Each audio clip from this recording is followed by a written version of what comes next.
চলো আজকে আমরা টাইমস টেবিল শিখি। আজকে আমরা টাইমস টেবিল করব। আমাদের অনেক দিনই টাইমস টেবিল অনেক প্রবলেম হয়, তো চলো আমরা আজকে টাইমস টেবিল করব। তো এখানে আমাদের টাইমস টেবিলটা আছে। তো এখানে আমাদের 10 শূন্য, তো আমরা এখান থেকে 0 থেকে পুরো 10 পর্যন্ত একটু লিখে রাখবো, যেমন 1 2 3 4 5 6 7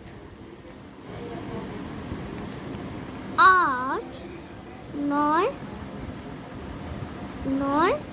10। পরে আমরা এখান থেকে 0 লেখা আসবো, যেমন 0 0 0 0 0 0 0 0 0 0। তো আমরা বেশিরভাগই টাইমস টেবিলটা মনে রাখবো, এই যে সেটাই হোক, সেটা যেমন 10 20 30 40 50 60 70 80 90 100। তো গুড বাই, আল্লাহ হাফিজ। তো আমার চ্যানেলটি সাবস্ক্রাইব করে দেবেন। আসসালামু আলাইকুম।